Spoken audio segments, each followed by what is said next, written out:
What is up, family? We have part two of So. Just So. Anyway, yeah, of course I forgot his name. But as soon as he's on, I'll recognize him. La Saga Resident Evil part 2 of 2. Yes, part 1, basically explained how crappy these movies got over time. How they just got worse and worse. And I tell you, the last few were just, I couldn't even watch them. But the first one, I enjoyed the first one. I think I might have even enjoyed the second one, but that was about it. Anyway, he's going to now continue on explaining why this movie is so interesting. Anyway, partie 2. Allez. I didn't think this was necessary because part 1 basically explained what, how. Okay, anyway, let's just watch it. Salut à tous, c'est Guillaume Cassard et bienvenue dans la partie 2 de cette rétrospective consacrée à la saga Resident Evil. C'est parti pour Afterlife.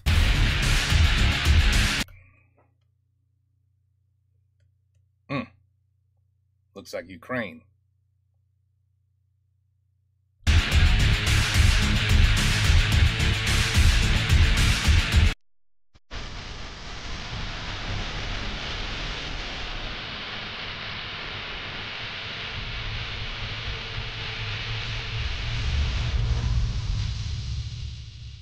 Après avoir menti au monde en prétendant qu'Extinction serait le dernier de la saga, Anderson commença à plancher sur le 4ème opus de sa saga fétiche en 2008. Coup de bol, cette fois-ci il avait prévu le coup et était donc pleinement dispo pour le mettre en scène, en plus d'en écrire le scénario. Il annonça rapidement ses intentions de faire de ce 4ème opus un véritable renouveau dans la série, comparable à ce que James Cameron avait fait avec son Terminator 2. Mais qu'a donc fait James Cameron avec Terminator 2 ? C'est simple, une suite se plaçant dans le même univers mais démultipliant enjeux et actions pour le plus grand plaisir des spectateurs.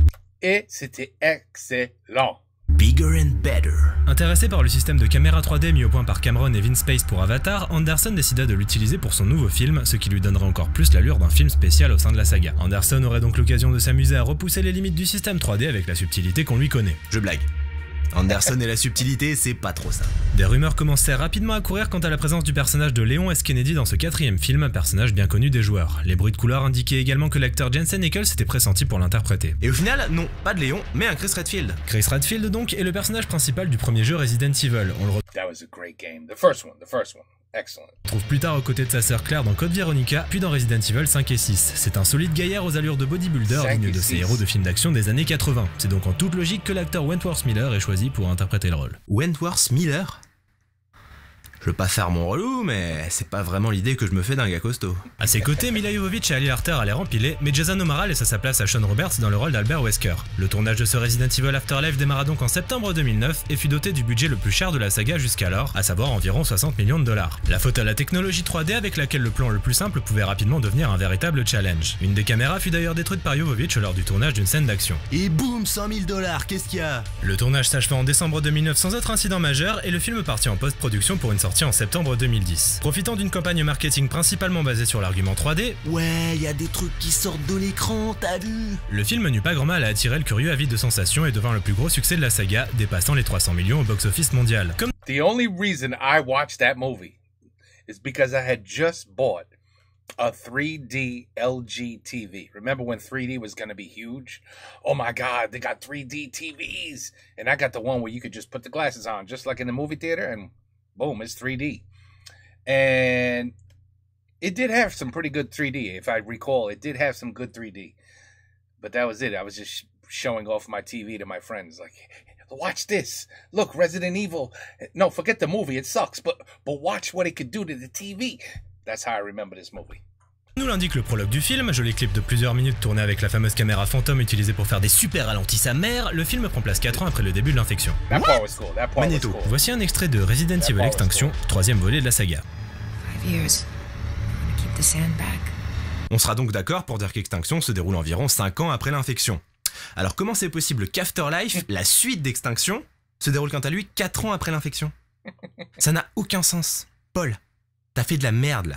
Bref, on retrouve Alice qui, comme promis à la fin du précédent film, attaque le QG d'Umbrella à Tokyo histoire de régler ses comptes avec Wesker, diabolique PDG de la Diabolique Company. Et comme une seule Alice ça suffit pas, elle est venue avec toutes ses bestas-sista, ce qui nous offre ainsi tout un tas de scènes d'action complètement what the fuck où les mots cohérence, logique et réalisme semblent avoir été mis aux oubliettes. Suite à un face-à-face entre la Alice originale et Wesker aboutissant à la perte des pouvoirs surnaturels d'Alice et à la mort présumée de Wesker, on retrouve Alice 6 mois plus tard, en Alaska, à la recherche des survivants du convoi. Elle finit par tomber sur Claire qui semble être sous le contrôle d'un dispositif en forme de scarabée posé sur sa poitrine.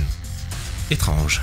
Alice la met rapidement hors d'état de nuire, mais Claire se réveille amnésique. Impossible de savoir ce qui s'est passé ici et où se trouvent les autres membres du convoi. Elles repartent donc sans réponse à la recherche de survivants à l'épidémie et atterrissent non sans mal à Los Angeles sur le toit d'une prison cernée par les zombies. Nos deux personnages y font la connaissance de Luther, un gars bien, Bennett, un connard, et de quelques autres personnages sans intérêt qui mourront sans doute rapidement. Après s'être installée, Alice découvre qu'Arcadia, la fameuse ville alaskaïenne, est en fait un bateau ayant justement accosté à Los Angeles quelques temps avant son arrivée. Incroyable comme le hasard fait bien les choses. Suite à l'apparition de zombies Magini au sein de la prison, Des trucs avec un bordel pas croyable qui sort de la tronche. il devient vite évident que l'endroit n'est pas sûr, et pour quitter les lieux sans encombre, ils vont devoir faire appel à un détenu qui s'avère être la seule personne capable de les aider. Michael Scofield, Chris Redfield, interprété par Wentworth Miller, emprisonné. C'est assez gros quand même. Chris retrouve donc sa sœur Claire, toujours amnésique et qui par conséquent ne se rappelle pas de lui. Suite à ces belles retrouvailles, Chris leur expose son plan pour quitter la prison, à savoir utiliser un véhicule blindé laissé sur place par son unité. Parce qu'en fait, Chris n'était pas un détenu, mais il faisait partie d'une unité spéciale et quand les détenus se sont échappés, ils l'ont enfermé. Mais en vrai, on s'en branle.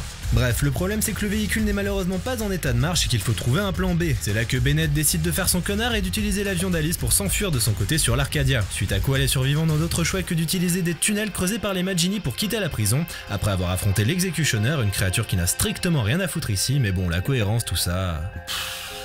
Alice, Claire et Chris atteignent finalement l'Arcadia, qui appartient en fait à Umbrella et dans lequel Wesker les attendait. Parce qu'en fait, c'était un piège. Alors du coup, Afterlife, c'est n'importe quoi, mais j'aime bien.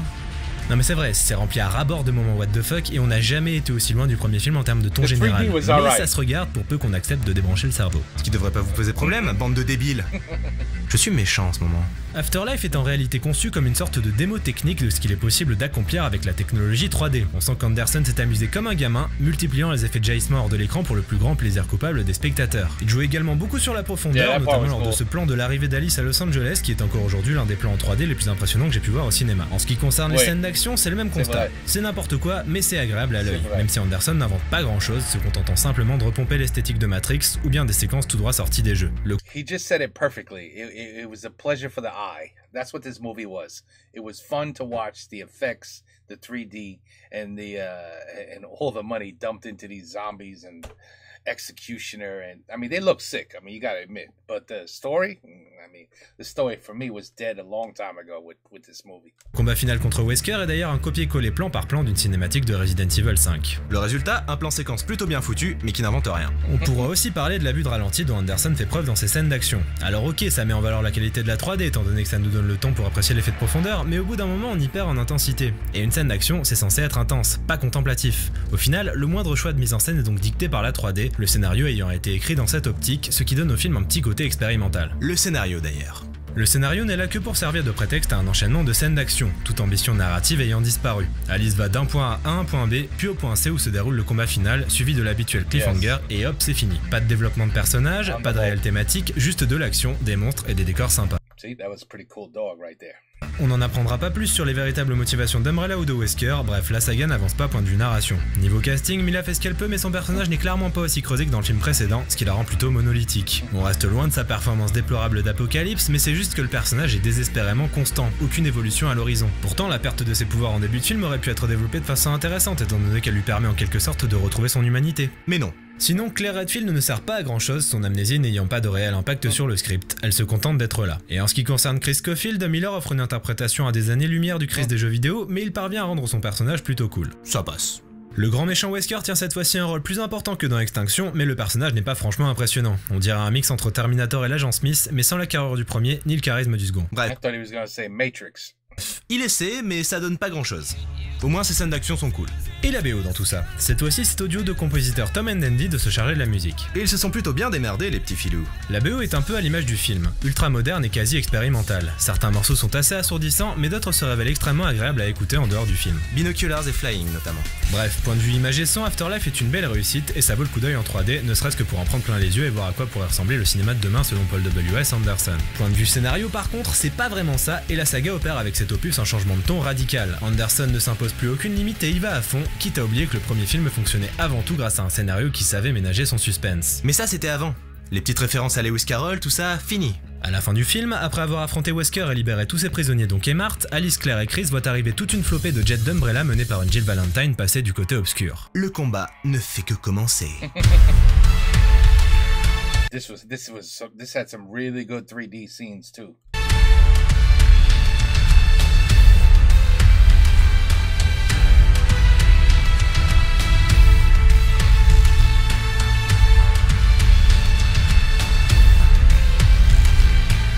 So many of them.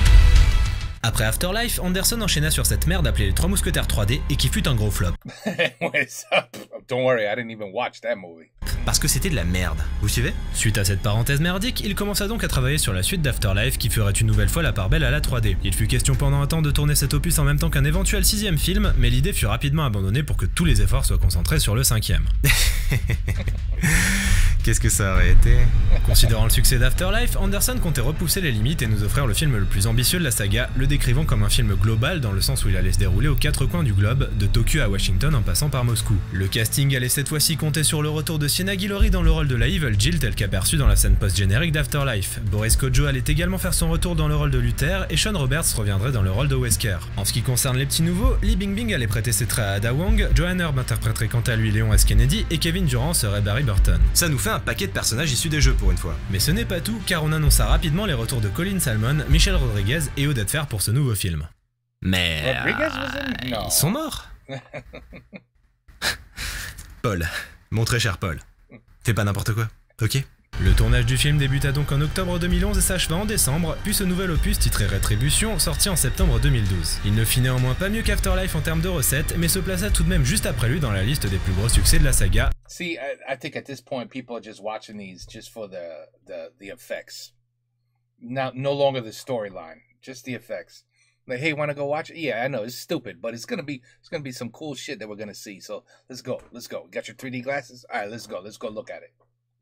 Récoltant 240 millions de dollars. Rétribution commence donc exactement là où finissait Afterlife, sur l'Arcadia, alors que le bateau est attaqué par Umbrella et que tous les survivants sont exécutés sans sommation. Alice parvient à s'en sortir et se réveille dans une maison de banlieue où elle retrouve son mari, Carlos, et sa fille, Becky, qui est malentendante. Puis des Magini débarquent et tuent Carlos. Alice s'enfuit alors avec Becky et croise Michelle Rodriguez, mais elles ont un accident de voiture, et on dirait le début d'une mauvaise blague. Mais c'est bien le début du film, qui est effectivement une mauvaise blague. I didn't watch this movie. I totally skipped it. I can tell already, I never saw any of those scenes. Alice tente alors de mettre sa fille à l'abri, mais ça tourne mal et elle meurt. Accrochez-vous mes petits potes, parce que si vous trouvez ça confus, vous n'avez encore rien vu. Suite à cette scène que l'on supposerait être un rêve, Alice se réveille au sein d'un complexe d'Umbrella où elle est interrogée par Evil Jill. Elle parvient ensuite à quitter sa cellule grâce à l'aide de Ada Wong, un agent spécial envoyé par Wesker pour la libérer. Parce qu'en fait, Wesker, il est devenu gentil. Et c'est la Reine Rouge qui est la vraie méchante. On retrouve en effet la Reine Rouge qui a pris le contrôle d'Umbrella, et comme elle est très méchante, Wesker a besoin de l'aide d'Alice pour la stopper. Ouais...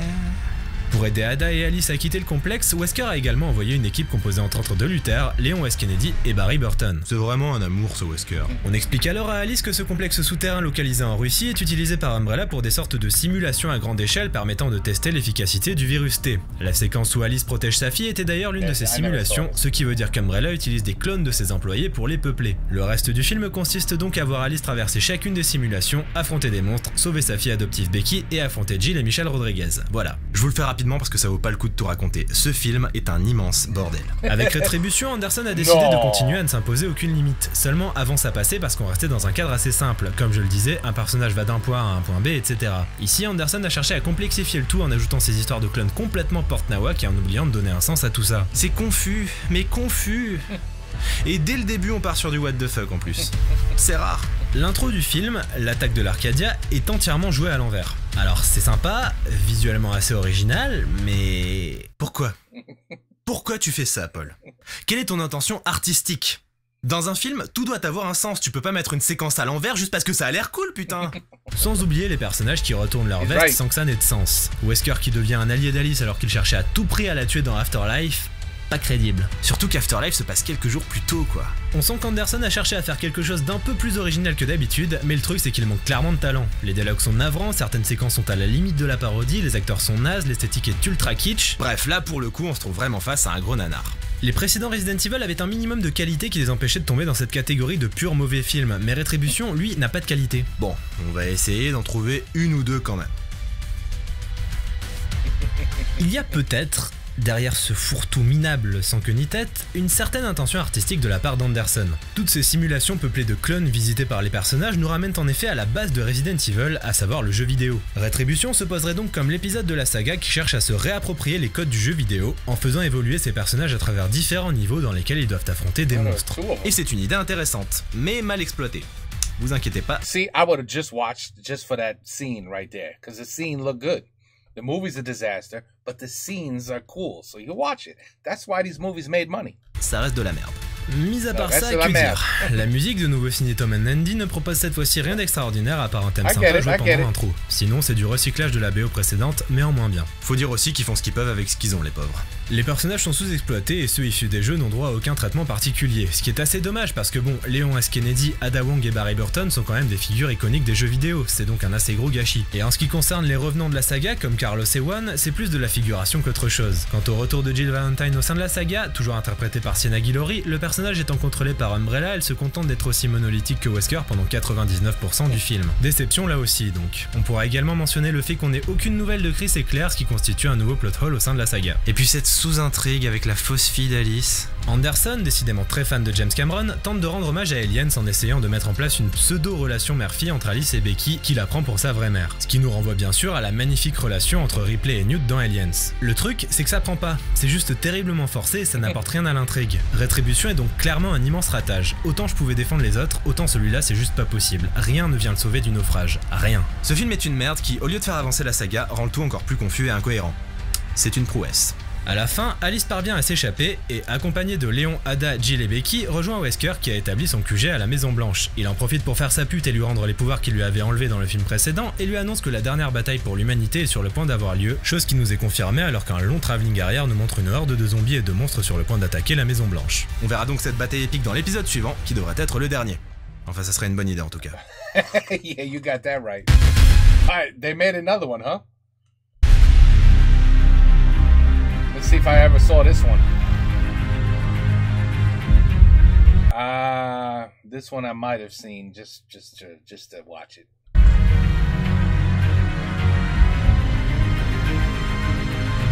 don't remember. The final chapter. Yeah, maybe I did. 6 films, c'est beaucoup. Surtout quand, a priori, on n'a pas grand chose à raconter. Mais au-delà des chiffres, ce chapitre final se pose donc comme une conclusion. Et c'est là que c'est intéressant. Ce film, c'est l'aboutissement de la saga, une façon de donner un sens à tout ce bordel, toute cette histoire. Et c'est complexe, parce que comme je le disais, la saga n'a jamais vraiment brillé de par son scénario. C'est juste une suite de scènes d'action plus ou moins jouissives. Le film se pose donc comme une sorte de défi narratif pour Anderson. Sans compter qu'après cette merde de Rétribution, il allait devoir sérieusement rattraper le coup. On va donc voir si c'est le cas. On commença à évoquer un 6ème volet peu de temps après la sortie de Rétribution, mais Anderson choisit de ne pas enchaîner directement dessus, préférant faire une petite pause pour mettre en scène Pompéi, le péplum romance catastrophe avec Kit Harington. Pas vu. Pas envie de le voir d'ailleurs. Et je vous emmerde. Suite à ça, Anderson commença à travailler sur la conclusion de la saga, annonçant qu'il avait une idée très précise de la façon dont tout ça allait finir. Bah écoute, tant mieux. T'es bien le seul. Le film devait partir en tournage en 2014 pour une sortie en 2015, mais la date dut néanmoins être repoussée à cause de la grossesse de Mila Jovovich, ce qui donna un an de plus à Anderson pour peaufiner son script et la pré-production. C'est une bonne chose. Tant qu'à faire, on va pas cracher dessus. Mets toutes les chances de ton côté, Paul. Le tournage commença donc en juillet 2015 en Afrique du Sud. Contrairement aux deux précédents, il serait tourné à l'ancienne et non pas à l'aide de caméras 3D. Anderson souhaitait en effet plonger les spectateurs au cœur de l'action en utilisant le plus possible les caméras à l'épaule, chose qui aurait été compliquée avec les caméras 3D, ces dernières étant plutôt lourdes et difficiles à manipuler. On apprit également qu'Ali Larter serait de retour, Sean Roberts également, ainsi que Ian Glenn, l'interprète du Dr Isaacs. Mais il est mort. Oui, je croyais. Putain, Paul. Oui, je croyais qu'il était mort aussi. Arrête tes conneries. Curieusement, aucune nouvelle de tous les acteurs présents à la fin de Rétribution est prêt à livrer une bataille épique à la Maison Blanche. Ce qui signifie donc pas de Léon S. Kennedy, pas de Jill Valentine, pas d'Ada Wong, mais le retour d'un personnage mort depuis le 3ème film. Tout à fait. Bref, tout ça, ça sent pas hyper bon, ça pue carrément la merde même, mais on laisse le bénéfice du doute à ce cher Paul. Ouais, je suis comme ça, moi. Trop gentil. Le tournage du film fut malheureusement le théâtre de drames lourds de conséquences pour 2 des membres de l'équipe du film. En effet, à la fin de l'été 2015, Olivia Jackson, cascadeuse réputée, heurte violemment à moto le bras métallique d'une caméra restée sur scène à cause d'un dysfonctionnement. L'accident lui valut 2 semaines de coma,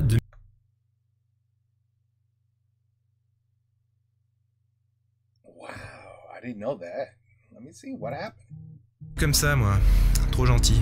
Le tournage du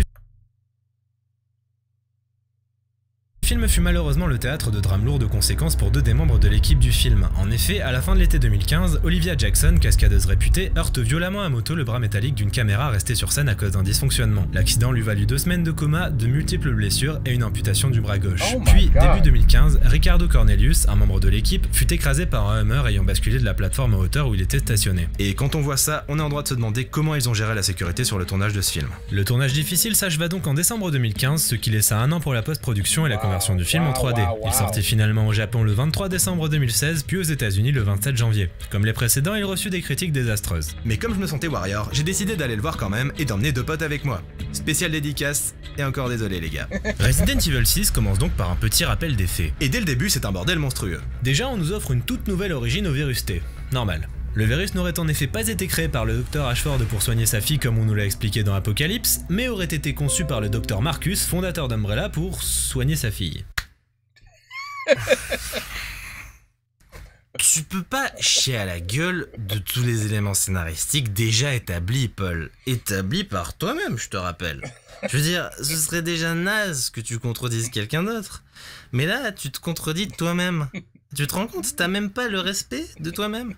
Bref, le Dr Marcus crée donc Very well said. le virus T pour soigner sa fille Alicia qui souffre de progéria, une maladie génétique accélérant les effets de la vieillesse. Umbrella décide donc de commercialiser le virus qui semble capable de combattre n'importe quelle maladie, mais on se rend compte que ça change les gens en zombies. Et comme c'est pas hyper chouettos comme effet secondaire, Marcus décide de mettre un terme au programme. Sauf que ça plaît pas au Dr Isaac et à Wesker qui décident de le tuer. Bon, qu'il en soit ainsi. Then, 10 years ago in Raccoon City, there was an outbreak. Qu'est-ce que quoi? Magneto. Then, 10 years ago in Raccoon City, there was an outbreak. No fucking way. Bon, mettons qu'Afterlife se passe 4 ans après l'infection. Rétribution étant sa suite directe, on pourra dire qu'il se situe 5 ans maximum après l'infection, étant donné qu'Afterlife se déroule sur environ 6 mois. Jusque là, pas de soucis. Le chapitre final, quant à lui, se situe pas trop longtemps après Rétribution, le temps de la bataille on va dire. Allez, on va prendre de la marge et dire qu'il démarre 1 ou 2 semaines après. On reste donc 5 ans après l'infection. Et donc, question. Tu les chies d'où tes 10 ans, Paul?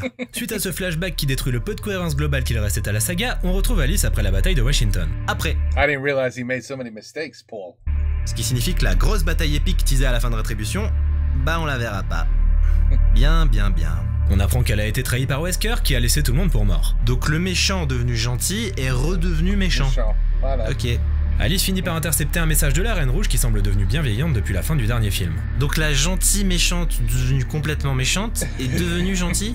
La Reine Rouge lui explique alors qu'elle a 48 heures pour retourner dans le Hive à Raccoon City et y trouver l'antidote au virus T qui mettra fin à l'apocalypse. Pourquoi 48 heures? Parce que c'est le temps qu'il reste avant que tout le monde crève sur Terre. Et puis parce qu'un compte à rebours c'est génial, ça ajoute une tension de malade, tu vois. Alice tente donc de rejoindre Raccoon City, mais elle tombe sur une version du Dr Isaacs complètement dingue en mode fanatique religieux. Elle parvient à s'échapper et une fois arrivée à Raccoon, elle fait la connaissance du groupe de survivants le moins charismatique au monde. Et pour le coup, non seulement on sait qu'ils vont vite mourir les uns après les autres, mais en plus de ça, on a carrément hâte que ça arrive. Parmi eux, on retrouve Claire Redfield, mais aucune nouvelle de son frère Chris. Repose en paix, Michael Redfield. Le groupe rejoint Alice dans sa quête et une fois arrivé devant la porte du Hive, la Reine Rouge explique à Alice le but d'Umbrella. Alors en fait, le but c'était de créer une apocalypse pour procéder à une sorte d'assainissement du monde parce qu'en gros l'humanité fout trop le bordel sur Terre et qu'on court tout droit à notre perte. And you know what? You know what's crazy? It wouldn't shock me if the government has thought of something like this already. Somebody, thankfully, was like, whoa, that's going a little too far. But if you don't think that our governments think that we are too overpopulated and that something should be done, you're living in a dream world. I'm telling you, they're the evil. They are the zombies running the earth today. Our governments and politicians. Trust me when I tell you, there's definitely at least one time so far, all the way up into 2025, where somebody has had in their head, there's just too many people on this planet. We're destroying this planet. There's just too many of us. We have to do something. You know, there was that was a conspiracy when AIDS came out. Remember AIDS? So there's this conspiracy that AIDS was a man-made virus that was thrown out there to take out gay and colored people the most. The problem is, when it started, trickling into white people, then they were like, oh shit, what have we done? We made a problem. This is a problem now. We got a problem now, people. We were only trying to take out the gay people, but now we're taking out straight white people because we didn't realize that there's bisexuals out there that, you know what I mean? So I'm not telling you this. I'm just telling you that it was an actual conspiracy. Even if you think to your head, hey, are you crazy? Who would believe such madness? I'm just telling you, that was a story at one point when HIV came out. I'm not even kidding you. So, but I wouldn't be shocked at all if at least for real, that somebody at some point was like, it's just too many people. We have to do something. I'm telling you. Donc on balance un virus et des gros monstres, pendant ce temps on se fout dans une capsule cryogénique et on attend que ça se tasse. Alors, t'es génie ou pas? Les survivants pénètrent dans le Hive, meurent comme prévu les uns après les autres à cause de monstres de pièges tendus par Wesker, et Alice finit par atteindre son but. Et là, alors qu'on pensait que la saga pouvait pas plus partir en couille, bah elle le fait. On rencontre ainsi le véritable Dr Isaacs, le grand méchant de l'histoire donc, et Alicia Marcus en mode 90 balais, et qui est en fait la Alice originale. Alice est donc un clone, parce qu'Anderson adore les clones. Étant à la tête d'Umbrella, Alicia en profite pour virer Wesker, ce qui donne l'autorisation à la Reine Rouge de lui refermer une porte sur la tronche, ce qui le tue. Il a pris la porte. Ensuite, on a droit à un combat entre Alice et Isaacs et putain c'est n'importe quoi. Alice gagne, elle retourne à la surface avant l'autodestruction du Hive, relâche l'antivirus juste à temps devant une horde de zombies et putain c'est n'importe quoi, tout va bien dans le meilleur des mondes, c'est fini mais putain c'est n'importe quoi. Je pensais pas que ce serait possible de faire pire que Rétribution. Mais le truc, c'est que rien n'est impossible. Déjà, point de vue purement scénaristique, encore une fois, ça n'a aucun sens. Ça, on le saura. Le truc, c'est que Rétribution avait beau faire n'importe quoi, il le faisait sans pour autant cracher sur les précédents films de la saga. Là, Anderson décide de tout chambouler pour que l'histoire colle mieux avec sa conclusion. C'est clairement une honte et un signe de pure incompétence. C'est ta conclusion qui doit s'adapter à ton histoire, pas l'inverse. Bref, à ce niveau-là, c'est très mauvais, mais c'est pas ce qu'il y a de pire dans ce film. Non. Le pire, c'est le montage. Mon dieu, j'ai jamais vu un film monté de manière aussi épileptique. On comprend que dalle à ce qui se passe pendant les scènes d'action. Que dalle. On voit des gens qui se battent, on sait qu'il se passe un truc, mais impossible de percevoir le détail de l'action. Et c'est assez étonnant de la part d'Anderson, lui qui était très branché ralenti. Pour le coup, le style change du tout au tout. Et c'est assez dommage parce que certains plans sont franchement beaux. L'esthétique est globalement soignée, les décors également, mais on n'a jamais le temps d'en profiter. Au final, le souhait d'Anderson de rendre un côté hyper nerveux et intense au film le rend tout simplement irregardable. Et puis merde, c'est le dernier épisode et on n'a carrément aucune idée de ce qui est arrivé aux personnages de Jill, Léon, Ada, Chris et même Becky qui avait quand même un rôle important dans Rétribution. Ce film, c'est carrément le festival du plot hole. Et c'est pas les nouveaux personnages qui vont venir attraper le coup. J'ai jamais vu une caractérisation aussi bâclée. Ils sont vraiment là juste pour crever. Bref, le temps où Resident Evil ne prenait pas ses spectateurs pour des cons est bel et bien révolu. Ce chapitre final est donc une belle purge, le genre qui vous donnerait presque envie de quitter la salle avant la fin, mais qui est assez drôle pour vous retenir de le faire. En fait, c'est une excellente parodie. Au final, que dire de la saga Resident Evil? Si les épisodes 1, 3 et 4 se révèlent être d'assez bons divertissements, le reste ne suit pas vraiment. Les 5 et 6 sont de véritables merdes qui me pousseraient sans mal à réhabiliter le deuxième opus. C'est donc assez dommage, à force d'écrire sans réfléchir à la conclusion, Anderson s'est retrouvé pris au piège de sa propre histoire, incapable de dégager la moindre ligne directrice, et obligé de tout modifier pour pouvoir conclure tout ça. Bref, la saga est extrêmement inégale et il était temps qu'elle s'arrête. D'autant que, et c'est un secret pour personne,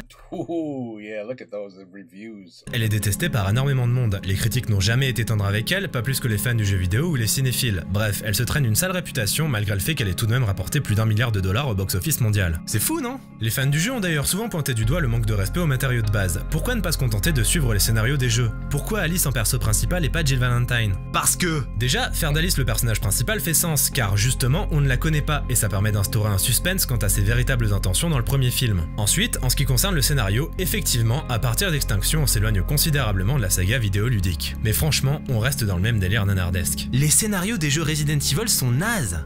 Faut vraiment vous mettre ça dans le crâne, les enfants. Donc dans l'esprit, c'est relativement fidèle. Certes, ça vole pas haut, certes, c'est cliché, certes, c'est assez naze, mais on s'en fout, y a plein de monstres. En termes d'atmosphère, par contre, effectivement, ça aurait été mieux si les films avaient misé sur la peur et le suspense plutôt que sur l'action. Mais en y réfléchissant bien, même les jeux ont fini par suivre cette trajectoire. Jusqu'à la sortie récente du 7ème opus, en tout cas. Donc franchement, dire que les films ont trahi l'essence des jeux originaux, non, désolé, c'est faux. Les jeux Resident Evil, au final, c'est juste des persos ultra caricaturaux qui tuent des monstres et qui combattent Umbrella, rien de plus. Oui. Et mine de rien, les films, bah c'est ça aussi. sortie. La saga étant achevée, un reboot de 6 films est d'ores et déjà prévu et sera chapeauté par James Wan, spécialiste de l'horreur, qui annonce une approche plus terre à terre que les films d'Anderson. Bref, Resident Evil sur grand écran c'est pas prêt de s'arrêter, mais avec James Wan aux commandes ça peut devenir carrément intéressant. Voilà, j'espère que cette reboot, how about a redo? Just redo the whole thing. Rétrospective vous aura plu, n'oubliez pas de commenter, liker, de vous abonner et de partager, et je vous dis à bientôt, salut! Good job, buddy. Ah, voilà, SO, subjective objectif. Il est très bon celui-là. He explains it very well. He explains it very well. I didn't even need part 2. I mean, trust me, the part 1 we ended with a shitty one, right? I think he did 3. No, he did the first. Yeah, he did the first 3 in part 1 and the next 3 in part 2. And yeah, the last 3 were, like I said, we're watching it just for action, just to watch the cool monsters, the effects, some good 3D. But the story was destroyed already. I think on the 3rd one, he was there already starting to... Listen, you can't make 6 movies about anything. I mean, let's just think about this. What movie out there has a part 6, and after you watch part 6, you're like, oh, that was so good. Oh my God, I cannot wait for part 7. I mean, when's the last time you did that? Never. Never. So it's either a prequel or a reboot, but it better do a redo, not a reboot. And maybe it could be interesting. I don't know. But I love movies like this. I don't know about you guys, but me and my wife, we love movies where there's zombies, people with viruses, like Walking Dead, The first 2 seasons were fantastic. After that, it was a complete shit show. But we love movies like that, like World War Z, where you got zombies that could run fast as hell. Ooh, we love movies like that. We love watching the world just come to a complete end, total disaster, destruction everywhere, everybody getting infected and killing each other. Yeah, maybe we're sick people, now that I think about it. Maybe we're going to hell. But anyway, those are the kind of movies we really do enjoy. So when this came out, we were like, yeah, this is going to be great. And the first one was good. The second one was good. And then it was like, what? And then the 4th. And then I didn't even watch the 5th and the 6th. I didn't. I didn't recognize any of the scenes. All right, anyway. Or maybe I've emptied it out of my mind, trying to forget what I saw. But it's not like it was bad to watch. But he said it perfectly. If you enjoy, it's your eyes that enjoy these movies the most. Your brain was like, this is the dumbest shit ever. That's the best way I can explain it. Okay, anyway, so, la saga Resident Evil. 2 of 2, complet. Et voilà, bonne nuit, et à la prochaine.